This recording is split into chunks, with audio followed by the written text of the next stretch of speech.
but I'm chosen. You may not approve, but I'm chosen. You may not think that I fit the profile, but I'm chosen. I'm chosen. Yes, I'm chosen. I'm chosen. I'm chosen. Look at your neighbor, say, be careful, be careful. How you handle me. I'm chosen from eternity. I'll share this out.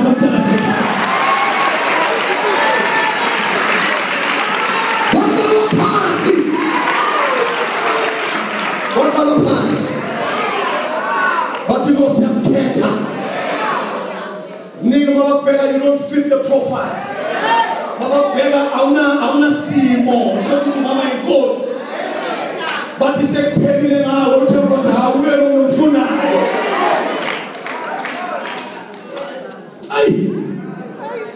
yeah.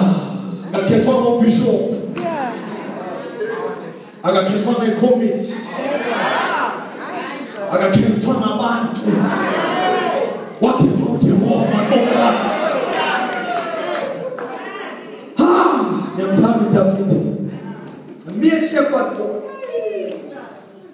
the black sheep of the family. Some young people know what I'm talking about when I say the black sheep of the family. I'll bear, I'll tie, I'll not. Good one,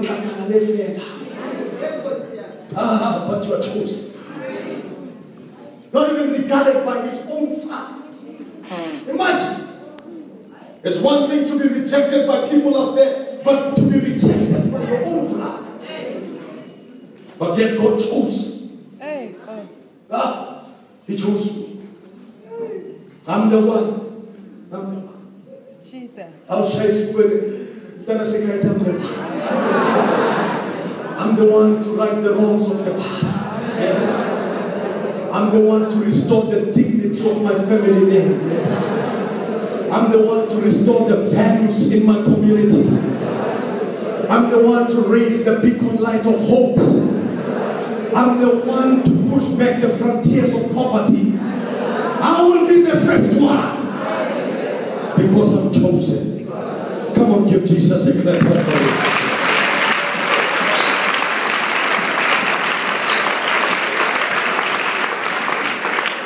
Is there anyone in the house of Saul that I can show unusual kindness?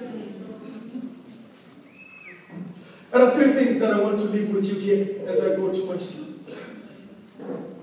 In order to understand this particular text that we have read, you have to understand the main character of the text. His name is Mephibosheth. Can you say Mephibosheth? It's fascinating. We find Mephibosheth is in a predicament. It's the first thing that you need to know. He's in a predicament. His predicament is that he is lame at both feet. He's handicapped.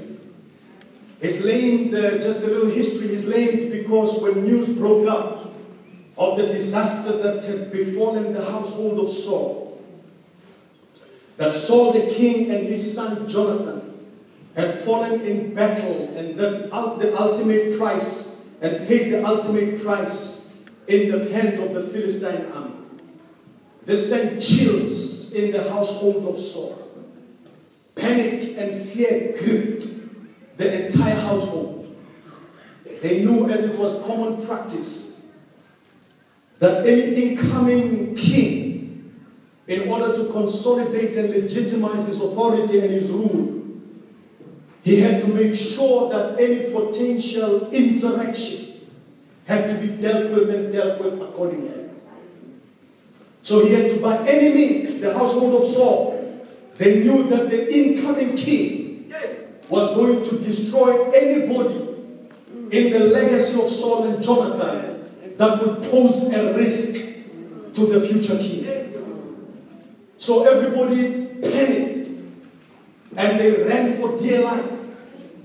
And Mephibosheth, as a young man who is a son of Jonathan, was picked up by a nurse who was watching him.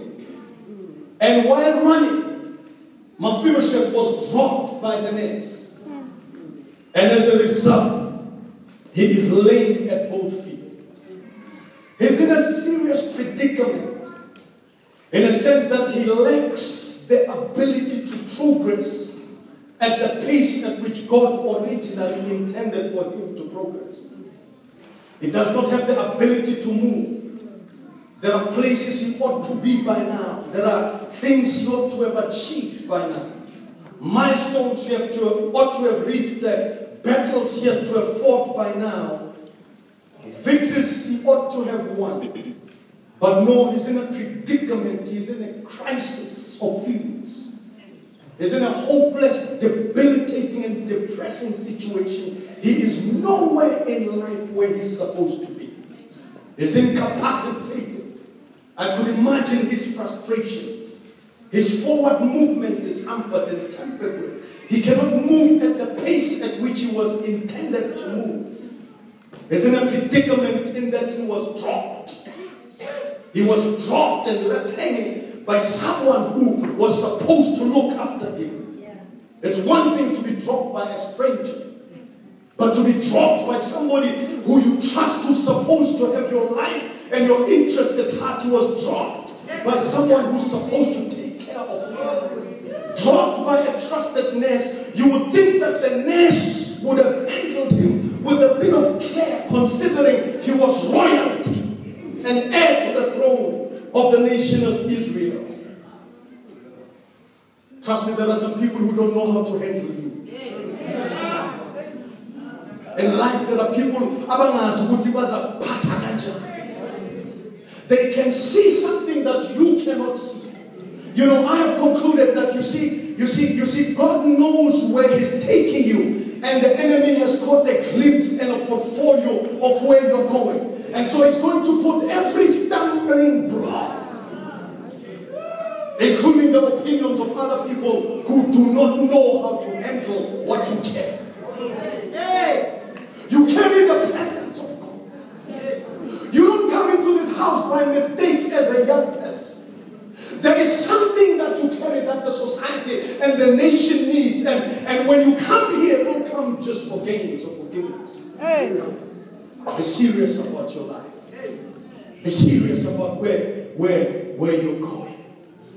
Talking to somebody right now, the truth of the matter is that there is somebody who came in your life and picked you up, and the truth of the matter is that they dropped you unexpectedly, and as a result of being dropped, you should be somewhere else by now.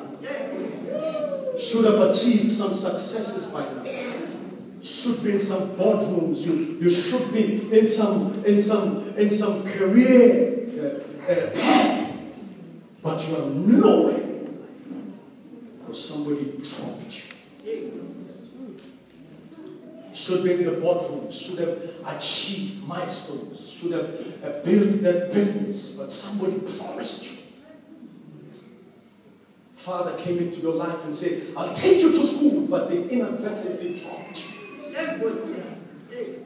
And now you're walking around with your head looking down, ashamed, and blaming the entire world. Where is the vivacious smile that you used to have? You used to light up the room when you came in. The countenance and the presence of God was all over you, but because you've been dropped, you're blaming the entire world. Don't even want to take personal responsibility for your own actions. You're blaming everybody for what you don't have. But I've come to declare that God is about to rearrange a turnaround in your life. I've come to declare over your life that even though you've been dropped and people turn their backs on you, God is about to pick you up, my friend. He's about to turn your situation around. What the enemy meant for evil, God is beginning to arrange things